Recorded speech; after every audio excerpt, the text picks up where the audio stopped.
தாம்பரம் அரசு மாவட்ட மருத்துவமனையில் குழந்தை பிறந்த உடனேயே உறவினர்களிடம் கட்டாயமாக 500 ரூபாய் வசூலிக்கப்படுவதாக நோயாளிகளின் உறவினர்கள் அமைச்சர் சரத்குமாரிடம் புகார் தெரிவித்தனர். முதலமைச்சர் ஜோசப் விஜயின் பிறந்தநாள் விழாவை ஒட்டி தாம்பரம் அரசு மாவட்ட மருத்துவமனையில் நேற்று பிறந்த குழந்தைகளுக்கு 1 கிராம் தங்க மோதிரம் மற்றும் பழங்கள் அடங்கிய பெட்டகங்களை அமைச்சர் சரத்குமார் வழங்கினார். பின்னர் வெளியே வந்த அமைச்சரை பொதுமக்கள் முற்றுகையிட்டு ஊழியர்களின் நடத்தை குறித்தும் குற்றச்சாட்டுகளை முன்வைத்தனர். உறவினர்கள் குற்றச்சாட்டை கேட்ட அமைச்சர் சம்பந்தப்பட்டவர்கள் மீது உடனடி நடவடிக்கை எடுக்குமாறு தலைமை மருத்துவருக்கு உத்தரவிட்டார். இந்த மாதிரி பேஷண்ட்ஸை வரவங்களை வந்து ட்ரீட் பண்ணுறது, உரிமையில ட்ரீட் பண்ணுறது இந்த மாதிரிலாம் இருக்கக்கூடாது. தேவையில்லாத வார்த்தைகள்லாம் பேசக்கூடாது. போன தடவை சட்டமன்ற உறுப்பினர் ஆனதுக்கப்புறம் வந்து எல்லாம் வந்து சொல்லி நான் சொல்லிட்டு போகிறேன். அமைச்சராகவும் ஆயாச்சு. இதுக்கப்புறம் இந்த தவறு நடந்தால் நான் யாராக இருந்தாலும் கட்டாயம் அவங்க மேலே நடவடிக்கை எடுத்து அவங்ககிட்ட தான் சொல்லிட்டு போகிறேன். இதுக்கப்புறம் அந்த மாதிரிலாம் இருக்கக்கூடாது. அது கிளீனராக இருக்கட்டும், அவங்க யாராக வேணாலும் இருக்கட்டும், இங்கே ஒர்க் பண்ணுற மெயின்டெனன்ஸ் ஆளாக இருக்கட்டும், இல்லை செவிலியர்களாக இருக்கட்டும், டாக்டர்ஸாக இருக்கட்டும், யாராக இருந்தாலும் வர பேஷண்ட்லையும் இங்கே ஹாஸ்பிட்டலுக்கு தேடி வரதில்லை. ஒருமையில பேசாமல் அவங்களுக்கான ரெஸ்பெக்டாக பேச சொல்லுங்க. அது தெளிவாக சொல்லுங்க. எத்தனை தடவை அவங்க வந்து பேசினாலும் அவங்க வந்து நான் ரெஸ்பெக்டாக தான் பேசணும் சார். அதை வந்து சொல்லுங்க. அது க்ளீனாக கூப்பிட்டு திருப்பி சொல்லிடுங்க சார். திருப்பி எனக்கு கம்ப்ளைண்ட் வந்து அதுக்கப்புறம் அது தப்பாகிடக்கூடாது. நீங்கள் பார்த்துக்கலாம்.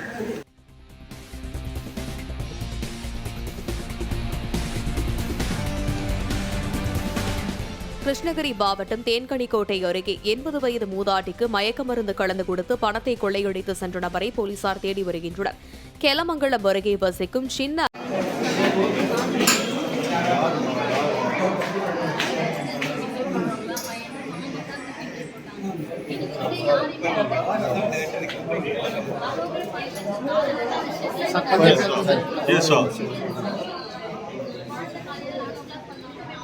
मैडम वन सब क्लियर मैडम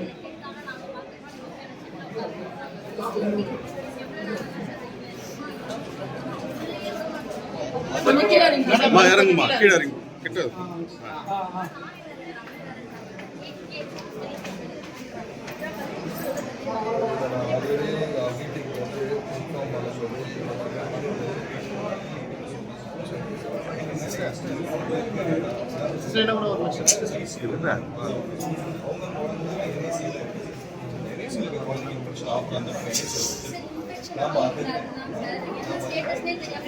ஒரு அட்டெண்டர் மதர் கூட இருக்காங்கல்ல, யாருமே விக்டிமா இருப்பாங்க.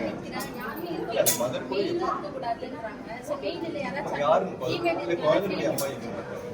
குழந்தைய அவங்க கூட ஒரு அட்டெண்டர் இருக்காங்க. இல்ல அவங்க கூட நீங்க இருக்கலாமேம்மா. எல்லாம் கூட ஒரு அட்டெண்டர் இருக்காங்க.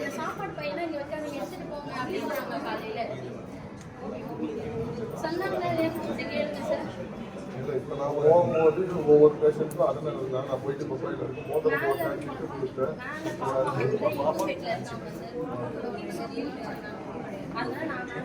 பாப்பா கூட இருக்கலாமா? அவங்க இல்லவே இல்லையே. சரி விடுங்க. 500 வாங்கவே இல்லையா நீங்க? 500 வாங்கினாதான் இங்க போய் வாங்குறவங்க நீங்க கிட்ட கம்ப்ளைண்ட் கொடுங்க. யார் கேட்டா யார் கேட்டேன்னு சொல்லுங்க. யார் மணி சொல்லுங்க. யார் உங்களுக்கு 500 ரூபாய் தான் பேசுறாங்க. என்ன சொல்றாங்க? என்ன வேணும் கவுண்ட் என்ன சுத்துறாங்க அப்படின்னு கேக்குறாங்க. தெரியல. அட்மினிஸ்ட்ரேட்டிவ் ஆபீஸ்ல எமர்ஜென்சி கம்ப்ளைண்ட் பண்ணாங்க. நான் என்ன சொல்றேன், நீங்க யாருன்னா கீழே தான் கம்ப்ளைண்ட் பண்ணுறதுலாம் தெரியும். யார்கிட்டயும் பண்ணது கம்ப்ளைண்ட் பண்ணா உங்களுக்குள்ளே அப்படிலாம் தர மாட்டாங்க. அந்த மாதிரிலாம் இல்லை. இப்பெல்லாம் கவர்மெண்ட்லாம் மாறிடுச்சு. நான் இருக்கிறத நான் இப்போ திருப்பி நான் ஆன் பண்ணிக்க போகிறேன். உங்களுக்கு காசு வாங்குறாங்க எதாவது செய்யலைன்னா நீங்கள் நேராக வந்து கீழே இருக்கிற அட்மின் ஆஃபீஸில் கம்ப்ளைண்ட் பண்ணுங்க. இந்த மாதிரி என்கிட்ட காசு கேட்குறாங்க, யாரு கேட்குறாங்கன்னு அவங்க கூப்பிட்டு ஆக்ஷன் எடுக்கலாம். இமீடியட்டாக எனக்கு வந்து ஒரு கம்ப்ளைண்ட் பண்ணுங்க. நான் எம்எல்ஏக்குன்னு சொல்லிட்டு எம்எல்ஏ ஆஃபீஸில் ஒரு கம்ப்ளைண்ட் நம்பர் போட்டிருக்கேன். எல்லாருக்குமே தெரியும். எல்லாருமே அதை கால் பண்ணி அவங்களோட குறைகளை சொல்ல தான் செய்கிறாங்க. எனக்கு ஒரு கம்ப்ளைண்ட் பண்ணுங்க. இல்லையா ஒரு மனுவாக இருக்குது அட்மினிஸ்ட்ரேஷன் ஆஃபீஸில் அவங்க யார் காசு கேட்குறாங்களோ சரிங்கம்மா காசு தரேன்னு சொல்லிட்டு அவங்க பேர் என்னப்பா என்ன ஏதுன்னு சொல்லி கேட்டுட்டு நேராக வந்து அட்மின் ஆஃபீஸில் இந்த சார் இருப்பார். எல்லாம் ஆஃபீஸில் ஒரு கம்ப்ளைண்ட் சொல்லிட்டு யாரோ வந்து கம்ப்ளைண்ட் பண்ணுங்க. ஒவ்வொரு ஆக்ஷனுக்கும்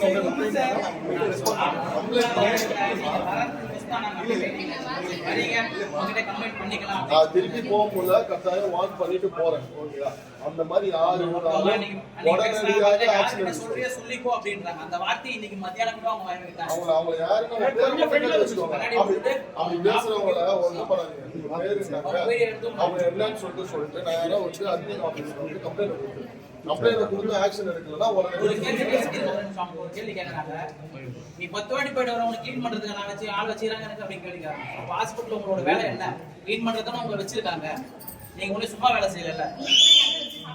சாப்பாடு இந்த வார்த்தைலாம் வந்து இல்லாத போட்டவங்க வரது தான் கவர்மெண்ட் ஹாஸ்பிட்டல். இதை கொஞ்சம் பார்த்துக்கோங்க சார். நான் போன தடவை சொன்ன இந்த உரிமையில பேசுறது, இந்த மாதிரி பேஷண்ட்ஸை வரவங்களை வந்து ட்ரீட் பண்ணுறது, உரிமையில ட்ரீட் பண்ணுறது, இந்த மாதிரிலாம் இருக்கக்கூடாது. தேவையில்லாத வார்த்தைகள்லாம் பேசக்கூடாது. போன தடவை நான் சட்டமன்ற உறுப்பினர் ஆனதுக்கப்புறம் வந்து இதெல்லாம் வந்து சொல்லி நான் சொல்லிட்டு போறேன். அமைச்சராகவும் ஆயாச்சு. இதுக்கப்புறம் இந்த தவறு நடந்தா நான் யாரா இருந்தாலும் கட்டாயம் அவங்க மேல நடவடிக்கை எடுத்து சொல்லிட்டு போறேன். இதுக்கப்புறம் அந்த மாதிரிலாம் இருக்கக்கூடாது. அது கிளீனரா இருக்கட்டும், அவங்க யாரா வேணாலும் இருக்கட்டும், இங்க ஒர்க் பண்ற மெயின்டெனன்ஸ் ஆளா இருக்கட்டும், இந்த செவிலியர்களா இருக்கட்டும், டாக்டர்ஸா இருக்கட்டும், யாரா இருந்தாலும் வர பேஷண்ட்லையும் இங்க ஹாஸ்பிட்டல் தேடி வரவங்கள ஒருமையில பேசாம அவங்களுக்கான ரெஸ்பெக்டா பேச சொல்லுங்க. அது தெளிவா சொல்லுங்க. எத்தனை தடவை அவங்க வந்து பேசினாலும் அவங்க வந்து நான் ரெஸ்பெக்டா தான் பேசணும் சார். அதை வந்து சொல்லுங்க. அது கிளீனா கூப்பிட்டு திருப்பி சொல்லிடுங்க சார். திருப்பி எனக்கு கம்ப்ளைண்ட் வந்து அதுக்கப்புறம் அது தப்பாயிடக்கூடாது. நீங்க பார்த்துக்கலாம்.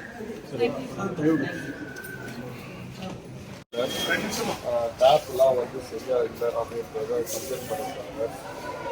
அது இமீடியட்டாக செக் பண்ணிங்க. ஆல்ரெடி நான் சட்டமன்ற உறுப்பினர் ஆகணும்னே வந்து அதெல்லாம் விஷயத்தெல்லாம் சொல்லியிருக்காங்க. திருப்பியும் அந்த மெயின்டெனன்ஸ் அப்படிங்கிற ஒரு விஷயத்த சொல்லியிருக்காங்க. ஆனால் அது இல்லாமல் வந்து பேஷண்ட்ஸை ரெஸ்பெக்ட்ஃபுல்லாக பேச மாட்டாங்க. அவங்க கூட வர அட்டனரையும் ரெஸ்பெக்ட்ஃபுல்லாக பேச மாட்டாங்க. எப்படி பேசுகிறாங்கன்னா ஒருமையில் பேசுகிறாங்க. ஸோ அந்த மாதிரியான கம்ப்ளைண்ட்ஸ் நிறைய வருது. பைசா கேட்குறாங்க போல.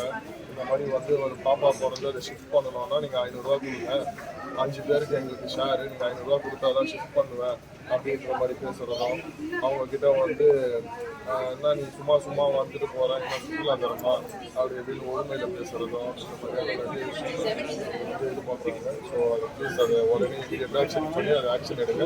எல்லா இடத்துலையும் வந்து இமீடியட்டாக மீட்டிங் போடுங்க. இந்த பைசா வாங்குறது இதெல்லாம் பேஷண்ட்ஸ் கிட்ட அந்த மாதிரி கேட்குறாங்க அப்படி கம்ப்ளைண்ட்ஸ் வந்துச்சுன்னா அவங்கள மேலே வந்து தக்க நடவடிக்கை எடுக்க போகிறேன்னு சொல்லி இன்ஃபார்ம் பண்ணிடுங்க. இதுக்கப்புறம் அந்த மாதிரி கம்ப்ளைண்ட்ஸ்லாம் வரக்கூடாது. பேஷண்ட்ஸை பேஷண்ட்டாக தான் ட்ரீட் பண்ணணும். அவங்க கூட ஒரு அட்டனரியும் அந்த மாதிரி தான் ட்ரீட் பண்ணணும். அது மட்டும் கொஞ்சம் பார்த்துக்கணும். சரிங்க, ஓகே. மெடிக்கல் கிடையாது. க்ளீன் பண்ணுறவங்களாம் யார்கிட்ட கம்ப்ளைண்ட் பண்ணி பண்ணிக்கோ அப்படின்னா அவங்க சுத்தமா வந்து ஒரு ரெஸ்பான்ஸே இல்லை.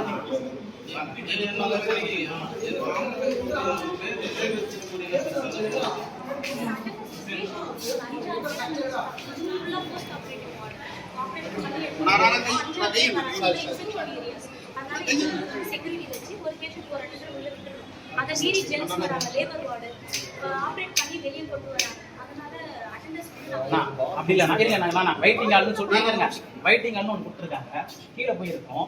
இப்போ நாங்கள் பாத்ரூம் எங்கே யூஸ் பண்ணுவோம்? அங்கே போனால் 2 பாத்ரூம் எதுக்கு லாக் பண்ணுறதுக்காக பாத்ரூம் வச்சுருக்காங்க. யூஸ் பண்ணுறது தானே பாத்ரூமு. அது 2 பாத்ரூம் லாக் பண்ணி வச்சுருக்காங்க. கேட்டால் ஓபி ஓப்பன் பண்ண முடியாதுன்றாங்க. அது தப்பு தானே. ஒருத்தவங்க இன்னைக்கு ஹேண்டிகேப்பு அவங்க போனோன்றாங்க முடியாது அப்படின்றாங்க. அப்படின்னா அதுக்கு அதிக பாத்ரூம் எதுக்கு நான் க்ளோஸ் பண்ணோம்? ஓப்பன் பண்ணி வரலாம் பாத்ரூம்.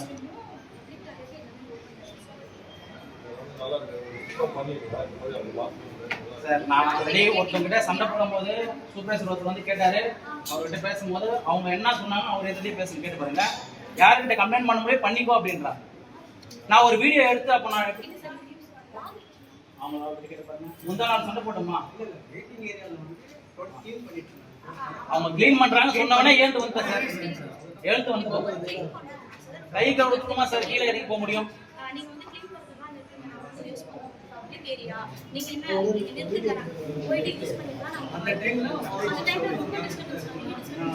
பாத்தீங்கன்னா பேக் சைடு பாத்ரூம் இருக்கு சார். அது பக்கெட்டே கிடையாது சார். அப்ப எப்படி சார் பாத்ரூம் மொத்தமா எந்த இதுல பக்கெட்டே இல்லை. டேபுக்கு இப்ப எதுவுமே கிடையாது. எல்லாமே உடம்பு. அது நீங்களே வந்து பாருங்க. நான் சொல்றேன். பின்னாடி அப்படியே பாருங்க. தம்பி தம்பி தம்பி அட்டண்டரா நீங்க பேரு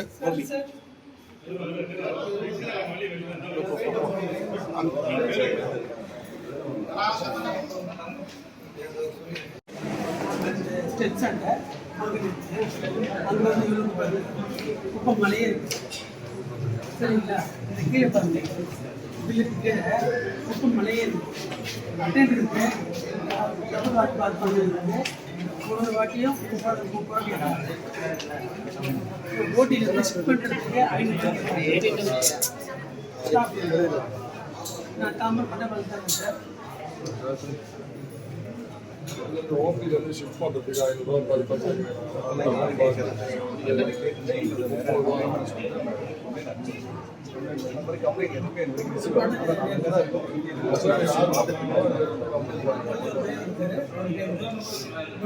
அப்புறம் வந்து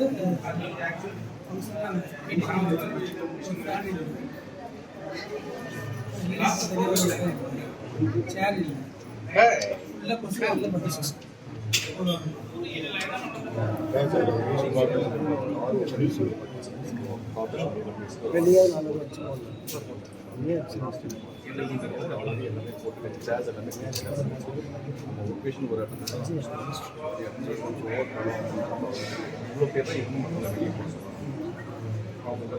இங்கே எல்லாமே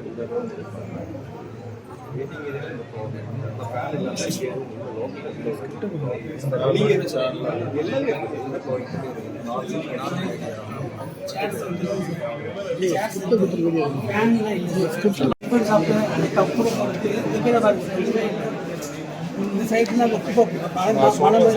நம்ம மேல தப்பு இருக்கு. அது டாக்டர்ஸ் வந்து போடல, பேஷண்ட்ஸ் போட்டுருக்காங்க. அதை நான் வந்து சொல்லி ப்ராப்பராக ஒரு